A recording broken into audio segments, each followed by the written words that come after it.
새날을 여는 새벽 말씀 나눔입니다. 오늘은 2024년 7월 9일 화요일이고 말씀을 전하는 저는 강민 목사입니다.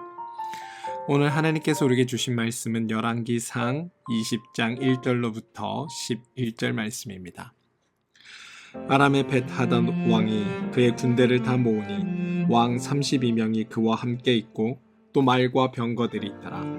이에 올라가서 사마리아를 에워싸고 그곳을 치며 사자들을 성 안에 있는 이스라엘의 아합 왕에게 보내 이르기를 베나다시 그에게 이르되 내 은금은 내 것이요 내 아내들과 내 자녀들의 아름다운 자도 내 것이라 하매 이스라엘 왕이 대답하여 말하기를 내 주 왕이여 왕의 말씀같이 나와 내 것은 다 왕의 것이니이다 하였더니 사신들이 다시 와서 이르되 베나다시 이르노라 내가 이미 내게 사람을 보내어 말하기를 너는 내 은금과 아내들과 자녀들을 내게 넘기라 하였거니와 내일 이맘때에 내가 내 신하들을 내게 보내리니 그들을 내 집과 내 신하들의 집을 수색하여 내 눈이 기뻐하는 것을 그들의 손으로 잡아 가져가리라 한지라.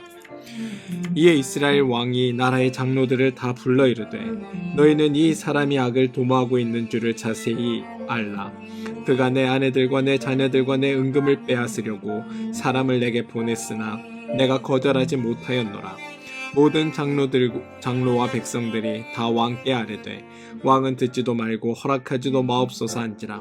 그러므로 왕이 벤하닷의 사신에게 이르되 너희는 내 주 왕께 말하기를 왕이 처음에 보내 종에게 구하신 것은 내가 다 그대로 하려니와 이것은 내가 할 수 없나이다 하라 하니 사자들이 돌아가서 보고 하니라.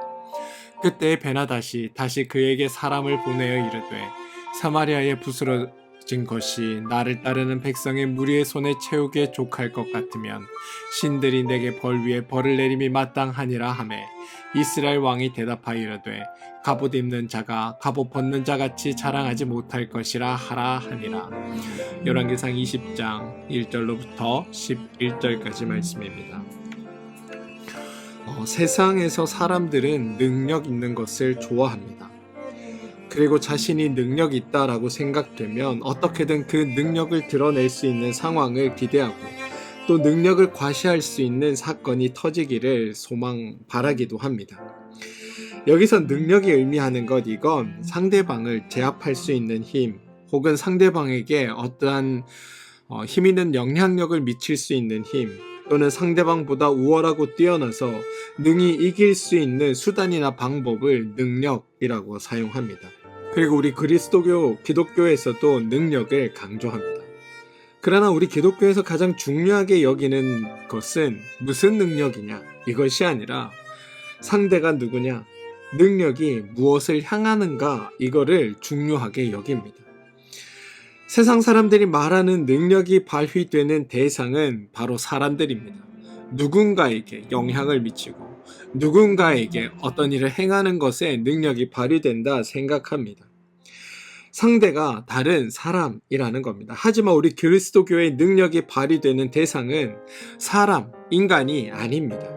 바로 죄입니다.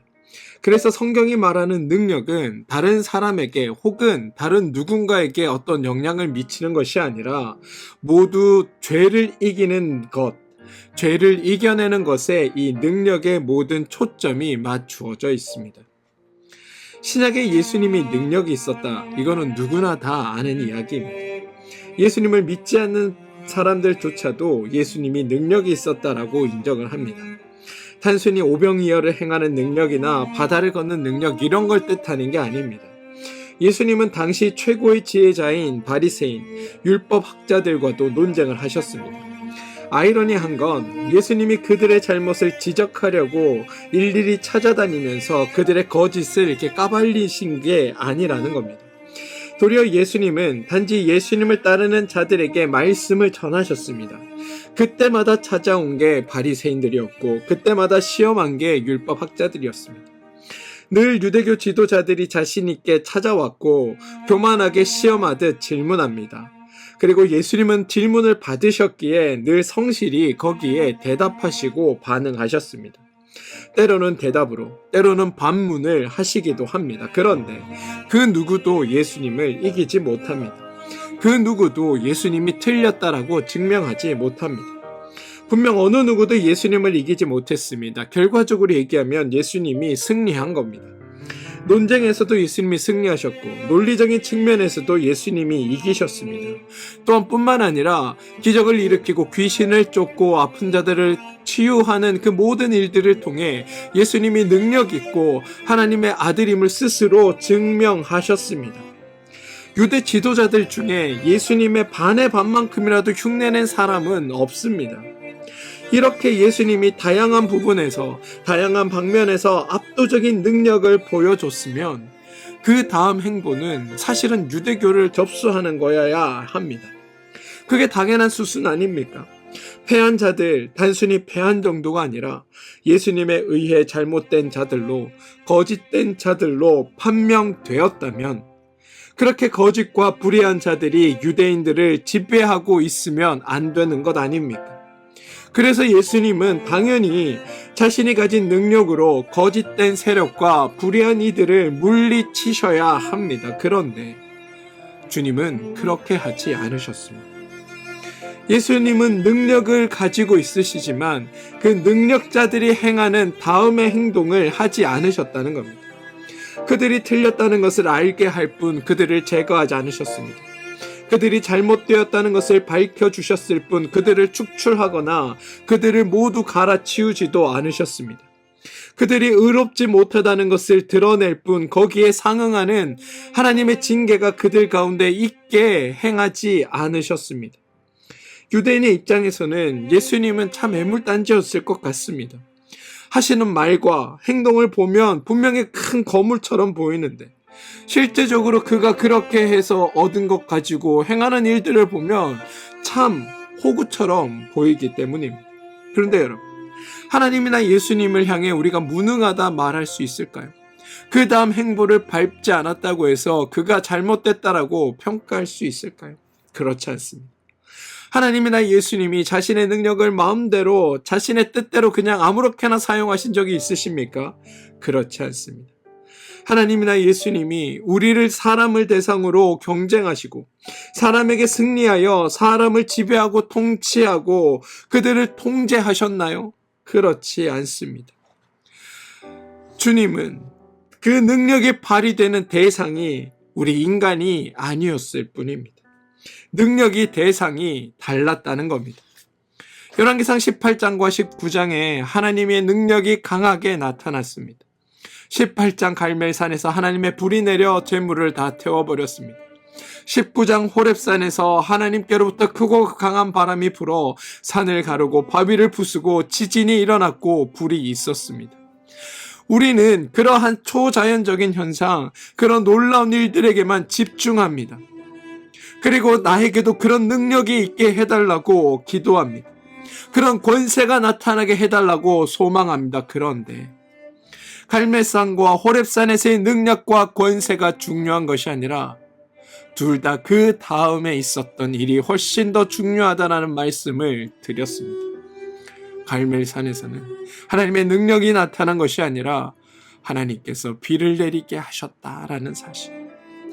그리고 호렙산 사건을 통해 아합과 이세벨을 제거하는 것이 아니라 그들에게 너희가 믿는 바알과 아세라가 아니라 나 여호와가 참 신이며 나 여호와가 어떤 존재인지 너희들이 알기를 바란다는 하나님의 그 계시가 중요하다는 사실을 우리는 말씀을 통해 지금껏 배워왔습니다. 하나님이 능력을 나타내신 후에 아합과 이세벨을 제거하지 않았습니다. 또 엘리야를 이스라엘 왕으로 세워주지도 않았습니다.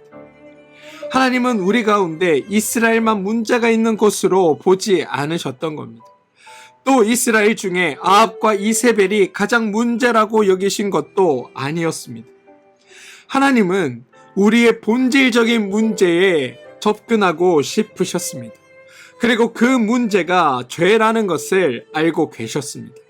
그래서 그 죄를 이겨내거나 그 죄로부터 구원하거나 그 죄가 무엇인지 깨닫고 하나님께로 돌이키는 것에 있어 어떤 제도를 바꾼다고, 어떤 사람을 바꾼다고 그 문제가 해결되지 않는다는 것도 알고 계셨습니다.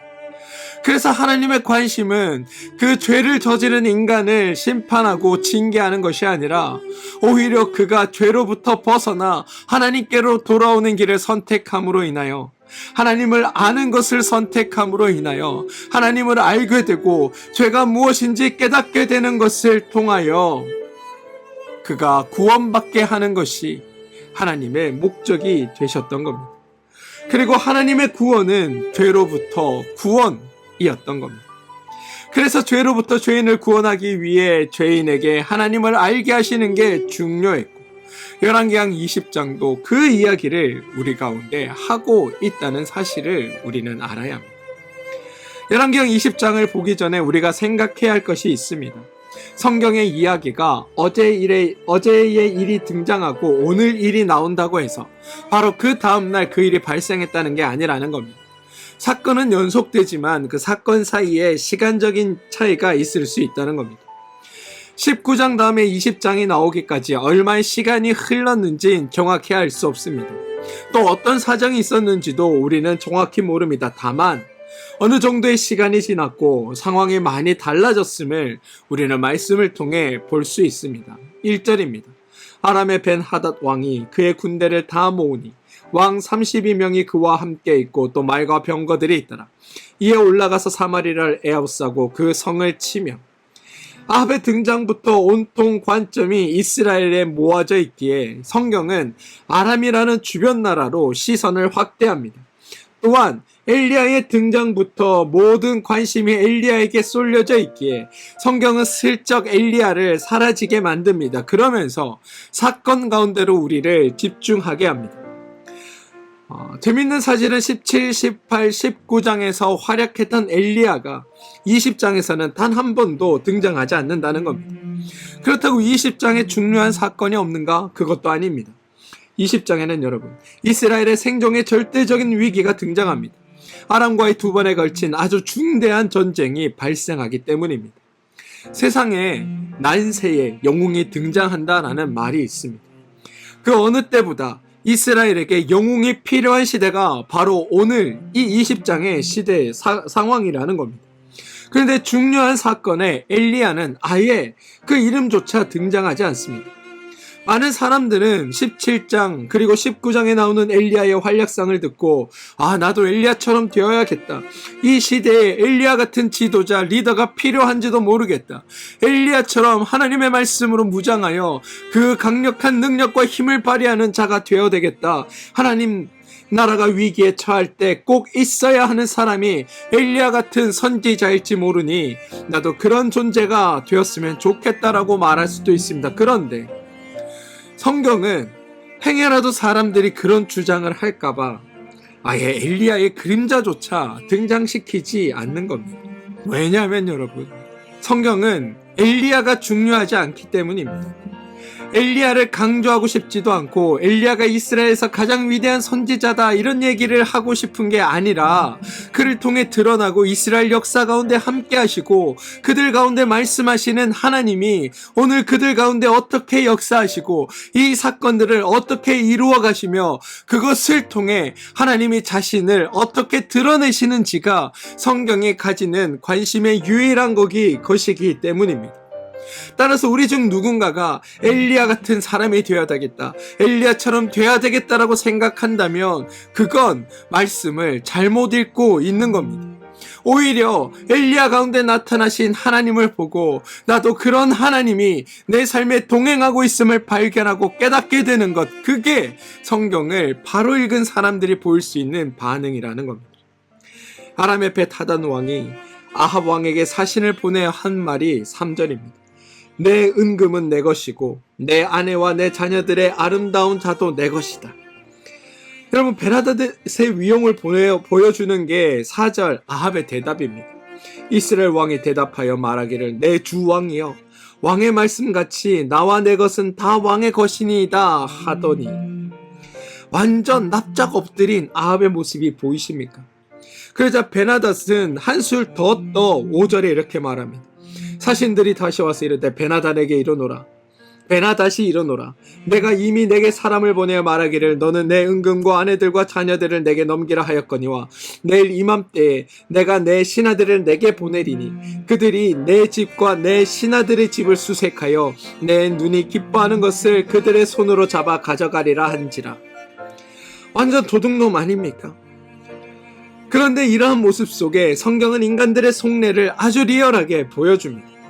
4절이 와서 하는 말 중에 3절은 아합왕과의 관계 속에 하는 이야기입니다.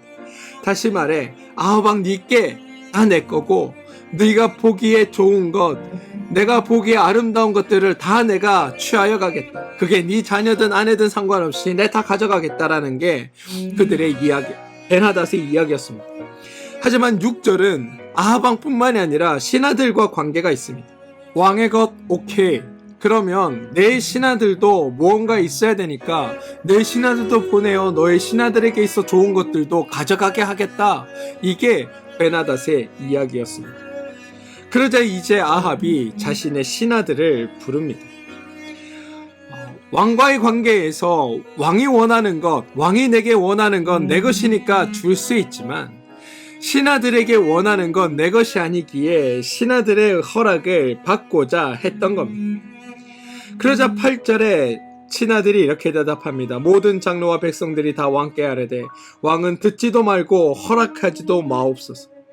여러분 이게 너무 웃기지 않습니까? 왕이 이미 4절에 다 주겠다. 당신이 내 주인이 줍니다라고 고백을 합니다. 그런데 왕이 자신의 것을 다 내어준다고 얘기할 때 신하들은 한마디도 하지 않고 있었습니다. 그런데 그 다음날 와서 신하들의 것까지 내어놓으라고 하니까 신하들이 얘기하는 게 듣지도 말고 허락하지도 마옵소서입니다. 정말 치사하지 않습니까? 그런데 이게 여러분 우리의 원천적인 기질입니다. 내 것 빼앗기는 거, 내게 이익되지 않는 거, 내게 손해되는 것은 도무지 견딜 수 없는 겁니다. 내게 조금이라도 무언가 손해가 온다면 그걸 차마 견뎌내지 못하는 게 우리의 마음이라는 겁니다. 근데 여러분, 이게 우리의 본성입니다. 우리라고 이들과 다를까요? 우리가 만약 하나님을 모른 채 그냥 어떤 종교심이나 나의 불안을 해소하거나 내가 바라는 어떤 유익 때문에 신앙생활을 한다면, 그래서 나의 믿음이 그냥 어떤 종교적 생활에 그친다면 우리의 모습, 그러니까 사소한 이익이나 사소한 손해에 이리 움직이고 저리 움직이고 이렇게 반응하고 저렇게 반응하는 그 모습이 우리랑 전혀 다를 바 없다라는 사실을 우리는 알아야 한다는 겁니다. 나의 이익, 내가 원하는 목적으로만 신앙생활 하기 때문에 그것이 내게 사라지거나 그것이 내게 주어지지 않을 때 우리는 얼마든지 하나님을 비방하기도 하고 하나님을 배반하기도 하고 하나님을 거절할 수 있는 존재가 되는 것, 그게 우리의 모습이라는 겁니다. 그런데 여러분, 우리가 하나님을 알면 달라집니다. 우리가 하나님을 알면 내게 이루어질 일 때문이 아니라 하나님이 나의 하나님이시기에, 그분이 나의 주인 되시기에 의지하고 믿고 따르고 기뻐하고 감사하고 행복해하며 살 수 있게 되는 겁니다. 내 삶에서의 어떤 결론이나 현상이 중요한 게 아니라 그것과 관계없이 나와 함께 하시는 하나님, 나를 인도하시는 하나님으로 인해 평안과 감사와 기쁨을 느끼며 살아가게 된다는 겁니다. 그게 하나님을 아는 자들의 삶입니다. 그게 죄인 되지 않은 자들의 삶입니다. 그게 성도의 삶입니다. 그래서 하나님을 아는 게 중요한 겁니다. 그리고 더 중요한 것이 있습니다. 하나님은 스스로 우리를 찾아와 우리에게 하나님이 어떤 분이신지를 알게 하고 계시하신다라는 사실입니다.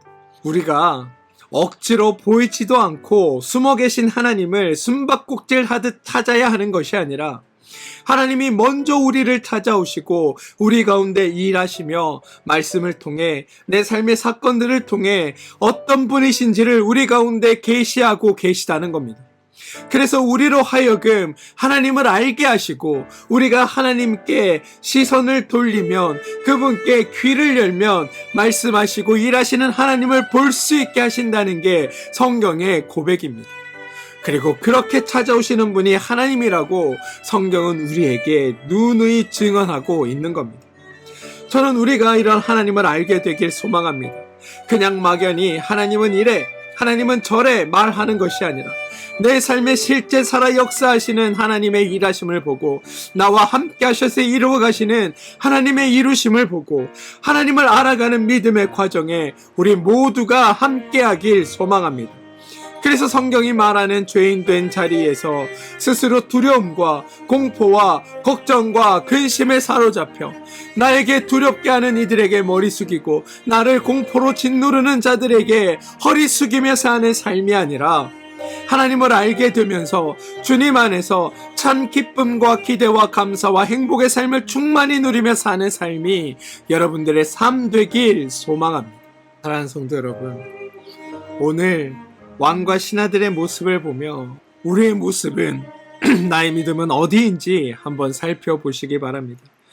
작은 손에 작은 이익 하나에 파르르 떨며 어쩔 줄 몰라 하는 삶인지, 아니면 나를 지켜주시고 인도하는 하나님 앞에 담대히 서서 주님이 이루어 가심을 기대하고 소망하며 살아가는 삶인지 돌아보시고 하나님 안에 참되고 복되게 살아가시는 여러분들 되어주시길 주님의 이름으로 축원드립니다. 함께 기도하겠습니다. 주님, 우리가 이르러야 하는 자리는 하나님 앞에 위대하게 쓰임받는 자리가 아니라 하나님을 알게 되는 자리임을 기억하게 도와주시옵소서. 또 하나님을 아는 일에 우선하게 하시고 하나님을 알아 하나님의 자녀로 사는 복된 삶이 우리의 삶이 되게 하여 주시옵소서. 예수님의 이름으로 기도합니다. 아멘.